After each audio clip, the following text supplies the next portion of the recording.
Panama leaks की तहकीकात के लिए चीफ जस्टिस की सरबराही में कमीशन बनाया जाए वरना रायवंड में एहतजाज करेंगे। कप्तान की कौमी असम्बली में हुकूमत को वार्निंग। खुद को एहतसाब के लिए पेश कर दिया। वजीर आजम से भी पैरवी का मुतालबा। पनामा लीक्स पर कमीशन मुस्तरद। इंटरनेशनल ऑडिट कंपनी से तहकीकात का मुतालबा।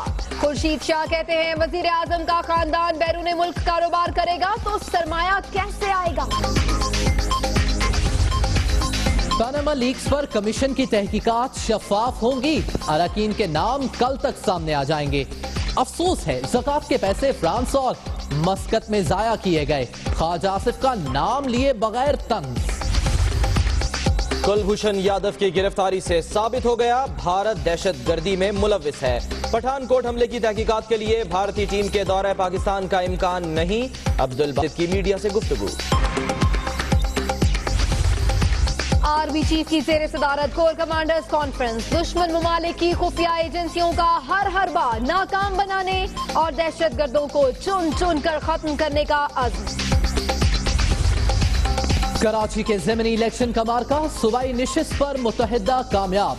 NA 245 में उम्मीदवार आगे। दिन भर मार धाड़। MKM और हकीकी के कारकुन दो बदू। लड़ाई में खवातीन भी पेश पेश। पीपल्स पार्टी के हक में बैठने की दरख्वास्त की थी, लेकिन साथ ही इनकी डिमांड थी कि मुझे कुछ माशी तौर पे कंपनसेट किया जाए। हमने दिल दिया, वो दिल लेके बैठ गया। अमजदुल्ला जैसे कमजोर बकरी को प्रेस कॉन्फ्रेंस कराई जा रही है। खिलाड़ी इलेक्शन से चंद घंटे पहले पतंगबाज बन गया। लोटा बनने आया था, पीपल्स पार्टी का दावा। पैसे नहीं लिए अमजदुल्ला का मौकिफ। दोबारा इलेक्शन कराया जाए, इमरान इस्माइल का मुतालबा। रात को जान की दौड़ चले, हे जमानो हो, गरीब जो है शायद यहाँ पर जाता है। इसका क्या है? मैं ये नहीं होने दूंगा मैं बिल्कुल। ऑरेंज ट्रेन हर सूरत बनेगी। शहबाज शरीफ जज्बाती हो गए। टेबल पर मुक्के बरसा दिए। मंसूबे के मुखालिफिन से हर सतह पर लड़ने का ऐलान।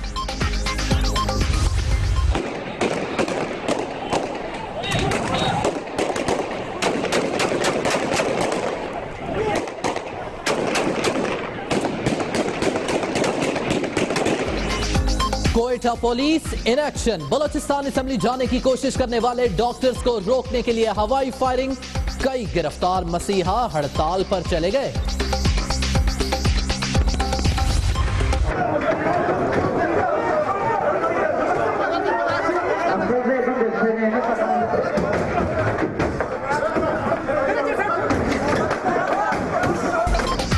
एक दो तीन शुरू हो गए नाज़मीन। बंडू में तकरीबे हलफ बर्दारी के दौरान मारामारी।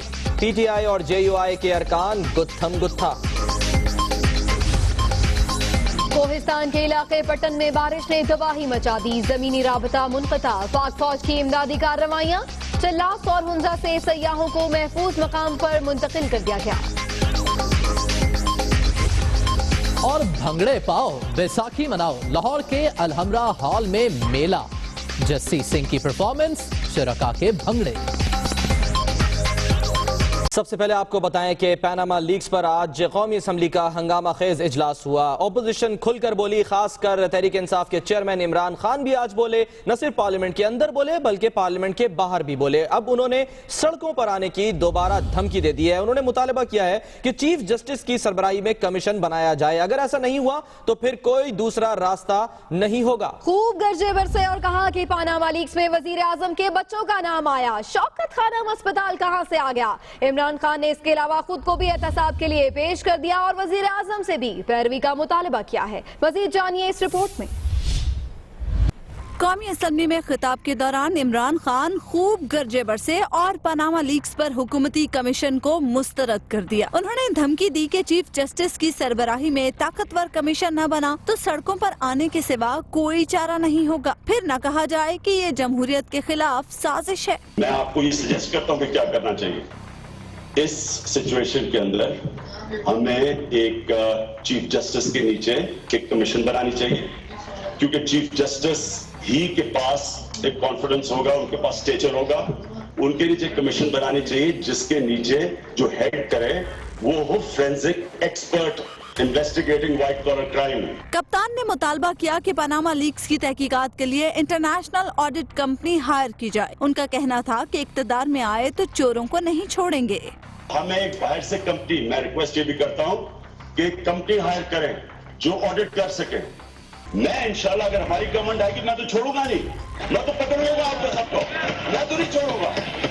इमरान खान ने कहा कि ऐसी तहकीकात हो जिसे ऑपोजिशन भी माने। पनामा लीक्स में वजीर आजम के बच्चों का नाम आया। शौकत खानम अस्पताल कहां से आ गया? इमरान खान ने खुद को एहतसाब के लिए पेश कर दिया और वजीर आजम से भी पैरवी का मुतालबा किया। ये तो थी अंदर की बात। इमरान खान ने असम्बली से बाहर भी मीडिया से गुफ्तगू की और काबिले एतबार तहकीकात न होने पर डी चौक के बजाय रायविंड का रुख करने की धमकी दी। उन्होंने मजीद क्या कहा, आइए आपको दिखाते हैं।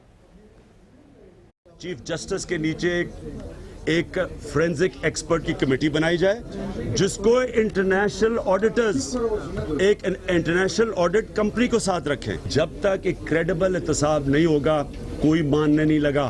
और अगर ये ना हुआ, मैं आज ये कह रहा हूं कि हम सड़कों पर निकलेंगे और इस बारी डीक चौक नहीं निकलेंगे, इस बारी हम रायविंड का रुख करेंगे।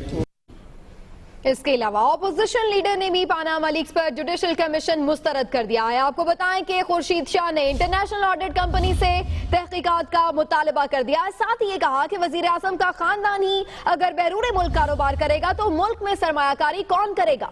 खुर्शीद शाह ने भी आज कौमी असम्बली में धुआंधार तकरीर की जिसमें उन्होंने सिर्फ ये कहा कि बस इसी का जवाब चाहते हैं, ये बता दिया जाए कि रकम बाहर कैसे गई।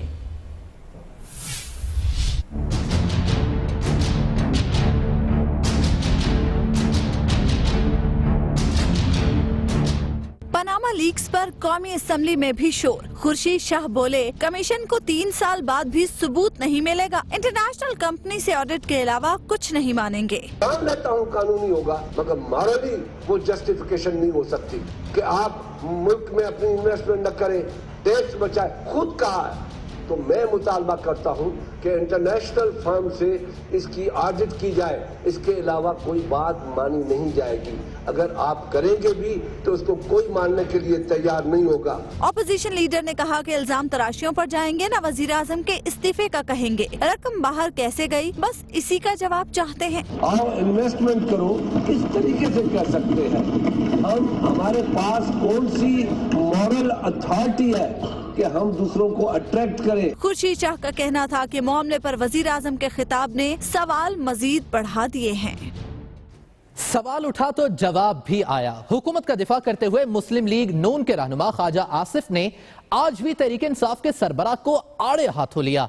कौमी असम्बली के इजलास में तकरीर करने खड़े हुए तो बोले, खैरात और ज़कात के पैसे फ्रांस और मस्कत में कारोबार पर लगा दिए गए। इस मकसद के लिए ऑफशोर कंपनी भी तो बनाई गई थी। एक खैराती अदारे या एक खैराती चैरिटी पे चलने वाले जो अस्पताल हैं, उनके एंडोमेंट फंड में भी जो पैसे हैं वो मेरे अपने पैसे से ज्यादा बड़ी अमानत है। अगर मैं अपने पैसे, खुदा न खास्ता वो इल गौतन हो, हलाल हो या हराम हो, वो मेरे पैसे हैं। लेकिन जब कोई पैसे मुझे चैरिटी के तौर पे, खैरात के तौर पे, ज़कात के तौर पे देता है तो मेरे ऊपर it becomes incumbent upon me कि I should be extra careful about it. और साथ में ये परीश करता हूं, साथ इस बात की तबलीग करता हूं, साथ इस बात के नारे लगाता हूं कि पैसे बाहर से वापस लाओ और इस मुल्क में जो है कारोबार करो, बाहर कारोबार न करो। ये लोगों के पैसे बाहर से अंदर आने चाहिए। खैरात के पैसे जनाब अली फ्रांस में क्लाइमेट बॉन्ड में लगा दी, मस्कत में जाके जमीन ले ली और कंपनी किसी अपने बोर्ड ऑफ गवर्नर्स के गवर्नर के इम्तियाज हैदरी साहब, यहाँ पे वो नहीं है, मैं उनका नाम नहीं लेना चाहता था, उनकी कंपनी में लगाई। एक नहीं 3 जो है कंपनीज जो है वो ऑफशोर बनाई। Sugar Land, Sinbad, British virgin island में जाके बनाई और जगह में भी बनाई। इसके अलावा राना तनवीर की तकरीर पर इमरान खान और तहरीक इंसाफ के अरकान ने एहतजाज किया। इमरान खान और दीगर अरकान खड़े हो गए। ऐवान में शोर शराबा हुआ, जबकि इमरान खान ने एहतजाज करते हुए कहा कि राना तनवीर नामुनासिब बातें कर रहे हैं। लेकिन इसी बात पर राना तनवीर ने यह कहा कि गलत अल्फाज कहे हैं तो वापस लेता हूं। स्पीकर ने यह मामला रफा दफा करा दिया तो एक हंगामा खेज इजलास हुआ कौमी असम्बली का, जिसमें अपोजिशन भी खूब गर्जी बरसी और इसके साथ साथ हुकूमती अरकान ने भी आज खूब लते लिए, लेकिन ओवरऑल काफी शोर शराबा देखा गया। कौमी असम्बली के इजलास पर ही बात करते हैं दुनिया न्यूज के chief security correspondent Wajad Saeed Khan साहब से, जो कि इजलास में ही मौजूद रहे। सारा माहौल उन्होंने खुद देखा। बताइएगा वजाद, आपने क्या माहौल देखा और पनामा लीक्स पर क्या नजर आ रहा है? ऑपोजिशन एक पेज पर है और हुकूमत को टफ टाइम दे रही है। काफ़ी गर्मी और काफ़ी सर्दी, काफ़ी गरज बरस हुई और बैक बेंचर्स ने भी आज खूब मज़े लिए। फ्रंट बेंच के आधे वक्त में तो खान साहब अपने बैक बेंचर्स को चुप कराते रहे और ख्वाजा आसिफ साहब अपने बैक बेंचर्स को चुप कराते रहे। शुरुआत खुर्शीद शाह साहब से हुई, जिन्होंने बड़ी नरम और बड़ी ईजी ज़ुबान में उन्होंने शुरू किया, मगर फिर आखिर में जो दो तीन बातें अहम बातें उन्होंने की, उनका खुलासा यह है कि एक तो प्राइम मिनिस्टर साहब शायद लीगली सही हो मगर इखलाकी तौर पर ये बिलीवेबल नहीं है कि कुछ गलत चीज़ नहीं हुई, पहली बात। दूसरी बात, उन्होंने जो इंटरनेशनल ऑडिटर का जो मेंशन है, कहा कि उसकी ज़रूरत है क्योंकि हमारे जजों का ये काम ही नहीं है कि वो ये ऐसी फोरेंसिक इन्वेस्टिगेशंस करें। इसके बाद जब ख्वाजा आसिफ साहब आए तो उन्होंने ऑब्वियसली अपनी जो उनका एक तंजिया स्टाइल है उसमें शुरू किया। बैक बेंचर्स फिर खड़े हो गए और बीच में 5-10 मिनट लगे थे स्पीकर साहब को चुप कराने में, सब बैक बेंचर्स को, मगर शौकत खानम की तरफ ज़्यादातर उन्होंने अपनी तोपों का रुख किया। इसके बाद जब खान साहब की, इमरान खान साहब की जब बारी आई तो उन्होंने अपना आधा वक्त तकरीबन शौकत खानम को डिफेंड करने में लगाया। उन्होंने हुकूमत का जो कल में हुकूमत के मिनिस्टर्स ने इल्ज़ाम लगाया था कि $3 मिलियन डुबा दिए गए हैं, उन्होंने ये तरदीद की कि वो जो $3 मिलियन हैं वो जून के इस साल वापस शौकत खानम के बोर्ड में आ गए हैं। फिर उन्होंने अपनी तोपों का रुख ऑफ कोर्स रायवेंट की तरफ किया। पहले रायवेंट का मेंशन नहीं किया, वो बाहर आके किया जैसे आपकी रिपोर्ट में आपने बताया, मगर उन्होंने कहा कि शौकत खानम ओपन है ऑडिट के लिए। फिर उन्होंने ये भी कहा एग्जैक्टली कि किस किस्म की इन्वेस्टिगेशन होनी चाहिए। चीफ जस्टिस के नीचे एक फोरेंसिक एक्सपर्ट लगे और एक फोरेंसिक एक्सपर्ट के नीचे एक इंटरनेशनल ऑडिटर लगे, मगर ऑपोजिशन आज एक पेज पे नहीं थी। जब सिराजुल हक साहब जमात इस्लामी के आए, वो कुछ और ही बीट पे चल रहे थे। उन्होंने कहा कि इखलाकी तौर पे वजीर आजम को रिजाइन कर देना चाहिए। इस्तीफे का लफ्ज ना इमरान खान ने इस्तेमाल किया और ना खुर्शीद शाह ने इस्तेमाल किया, और इमरान खान की आधी स्पीच में खुर्शीद शाह बात निकली है तो दूर तलक जाएगी। वजाद सईद खान, बहुत शुक्रिया। अब पाक भारत ताल्लुकात की बात करते हैं। आपको बताएं कि भारत में पाकिस्तानी हाई कमिश्नर अब्दुल बासित का कहना है कि कुलभूषण यादव की गिरफ्तारी से साबित हो गया कि भारत दहशतगर्दी में मुलविस है। उन्होंने ये कहा कि पठानकोट हमले की तहकीकात के लिए भारतीय टीम के दौरा पाकिस्तान का इम्कान नहीं है।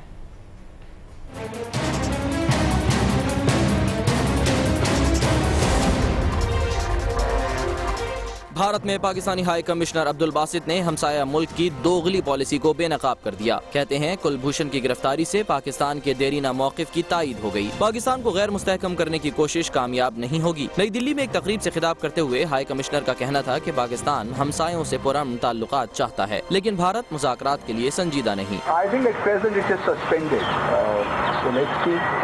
we are able to commence the dialogue process. It is my sense, but I will be very honest with you that I mean, as I said in my opening remarks, we would like to have a comprehensive and meaningful dialogue with India in order for us to resolve all our problems. But if India is not yet ready, so we can always wait. उनका कहना था कि देर पा अमन के लिए कोई shortcut मौजूद नहीं। दोनों मुल्कों को जामे और बामानी मुज़ाकरात की जरूरत है। As far as Pakistan is concerned, we consider a dialogue process important to resolve our problems. Abdul Basit का कहना था कि पठानकोट हमले की तहकीकाती टीम के दौरा पाकिस्तान का कोई इम्कान नहीं। मसाइल की बुनियादी वजह मसला कश्मीर है, इसको पसे पुश्त डालने से मनफी असरात मुरत्तब होंगे। उन्होंने इस्लामाबाद सार्क सरबराह कॉन्फ्रेंस को मुज़ाकरात की बहाली के लिए अहम करार दे दिया। और अब आपको बताएं कि कोर कमांडर्स कॉन्फ्रेंस में यह आज़म किया गया कि दुश्मन मुमालिक की खुफिया एजेंसियों का हर हरबा नाकाम बनाया जाएगा। दहशतगर्द जहां भी होंगे उन्हें चुन चुन कर मारेंगे। इस्लामाबाद से मोहम्मद इमरान की रिपोर्ट।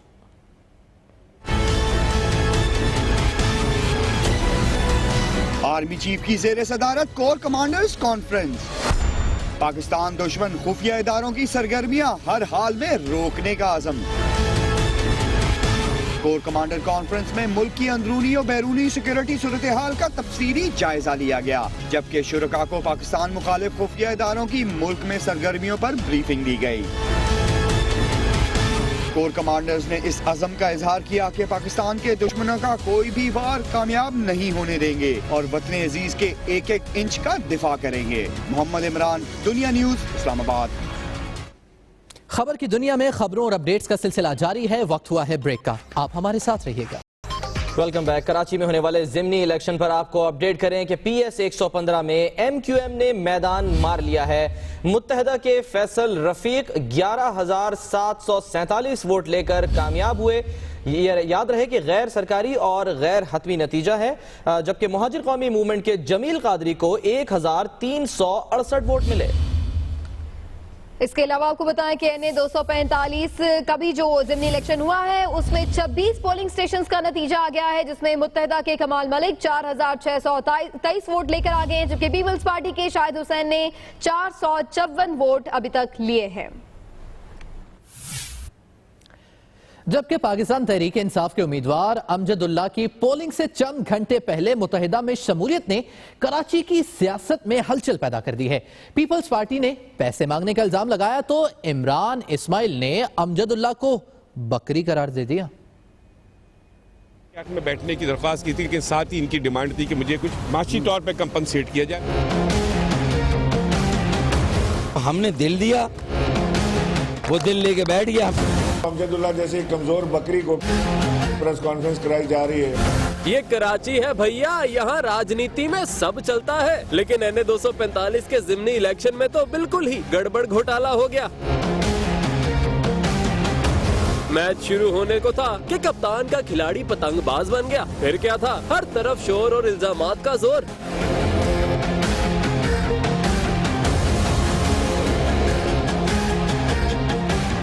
साथ ही के पतंगबाज निकलने पर बाकी खिलाड़ियों ने प्रेस कॉन्फ्रेंस बुलाई, लेकिन बात ना बन पाई। फिर पीपल्स पार्टी मैदान में आई। ये शख्स कल 5 बजे मेरे पास आए थे और इन्होंने पीपल्स पार्टी के हाथ में बैठने की दरख्वास्त की थी, लेकिन साथ ही इनकी डिमांड थी कि मुझे कुछ माशी तौर पे कंपनसेट किया जाए। मैं ऑन रिकॉर्ड कह रहा हूँ, चाहे तो चैलेंज कर लें। नजमी आलम ने इल्जाम लगाए तो फारूक सत्तार भी मैदान में आए। बोले अमजदुल्ला ने दिल मांगा, मुत्तहिदा ने दे दिया। मुखालिफिन क्यों दिल पकड़े बैठे हैं? शायद अमजदुल्ला ने उनसे पैसे मांगे, लेकिन जब अमजदुल्ला हमारे पास आए तो हमसे दिल मांगा।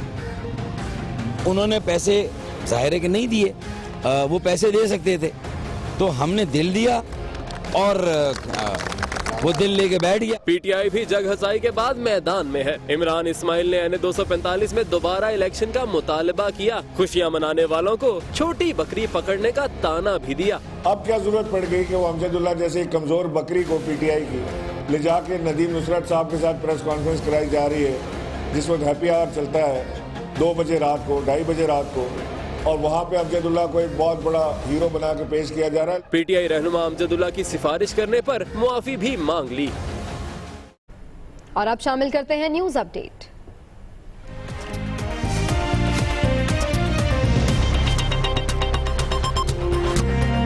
कराची में ज़िमनी इलेक्शन PS 115 में मुत्तहिदा ने मैदान मार लिया। फैसल रफीक कामयाब। NA 245 में भी MQM के उम्मीदवार को बरतरी। वफाकी वजीर राना तनवीर के धुआंधार खिताब पर कौमी असम्बली में तहरीक इंसाफ का हंगामा। अरकान नशिस्तों पर